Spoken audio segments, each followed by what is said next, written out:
Isa na namang update ang ating gustong ibahagi sa inyo.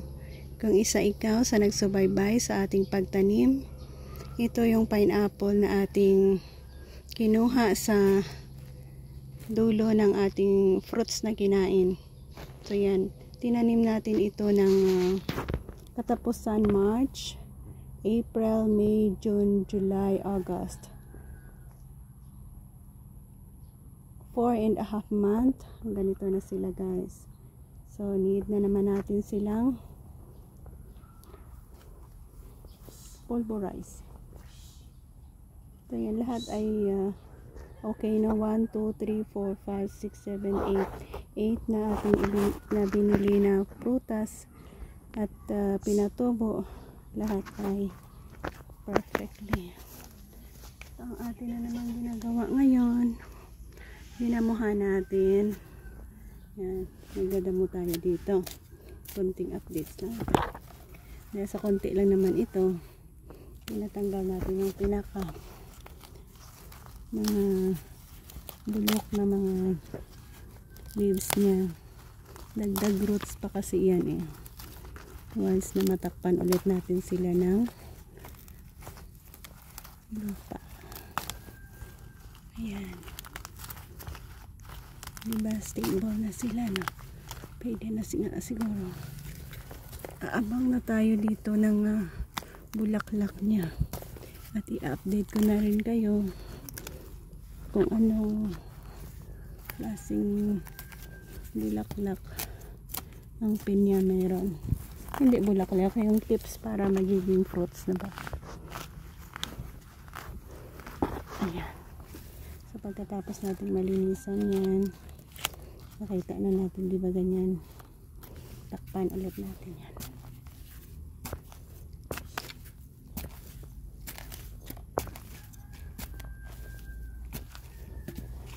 Takpan natin. Ganyan lang natin gawin. At gawin natin yan sa lahat na iyan. At least nagtanim tayo. Isinabay ko kayo at ngayon ina-update ko naman kayo sa kanyang growing process ng ating pineapple dito. So nakatatlong linis na tayo. Bali ayan ang isa, dalawa, tatlo. Saktong distance lang ang ating pagtanim ng tatlong dangkal yata ang pagitan ng bawat isa sa kanila. Ayan.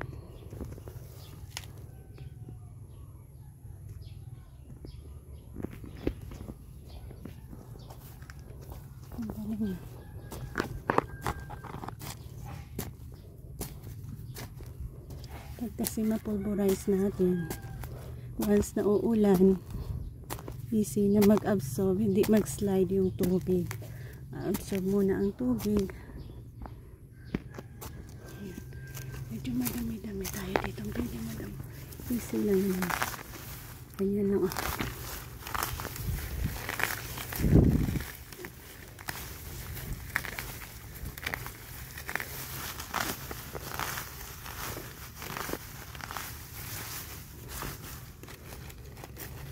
Ayan.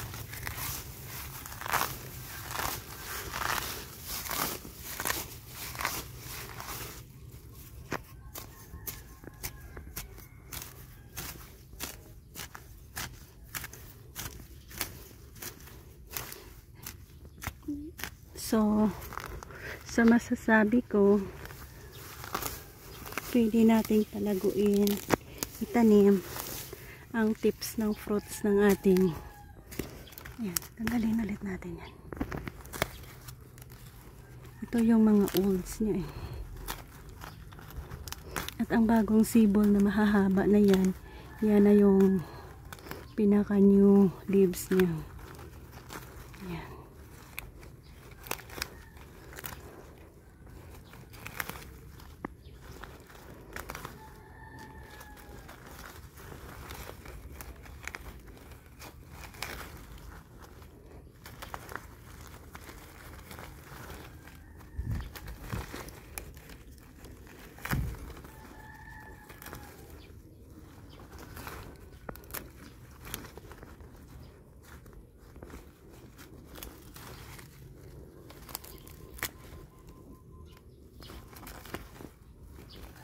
Ayan. Ang ganda na. Ayan natin. Next, pulverize ulit natin yung paligid niya.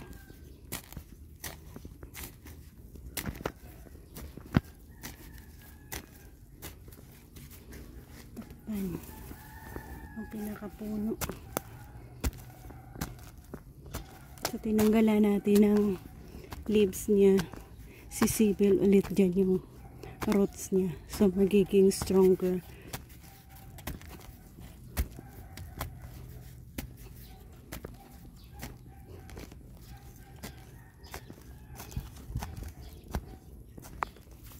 Ayan o.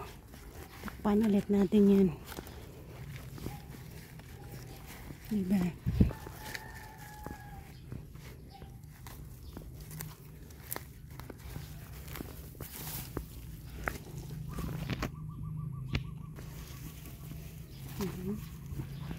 Ganda na. 8 na fruits ang ating ibinili dati. Pinatubo natin lahat. Na 8 na yon ay successful nating napatubo.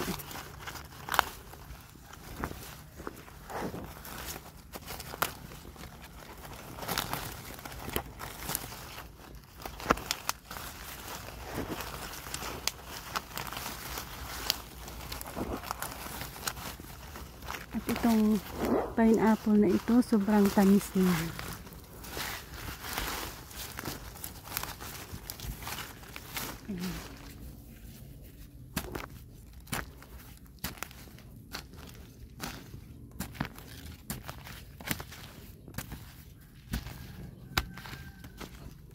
At least na i-update ko ulit kayo after 4 months kung ano ang lagay ng ating itinanim. Hindi lang puro tanim tayo. Update din tayo sa mga iba nating video. Updating natin yung mga hanggang sa pag-harvest na natin. So please do follow lang. Mga ideal tips natin yan sa homegrown garden natin. Isa rin ito sa ating maipatubo. Ayan, siguro mag-e-end na ako dito. Meron pa tayo sa 2, 3 na hindi pa nalinis. And bless this plant. Naway continue ang kanilang grow hanggang sa makapag-produce ng sweet fruits ng pineapple. Bye bye and God bless.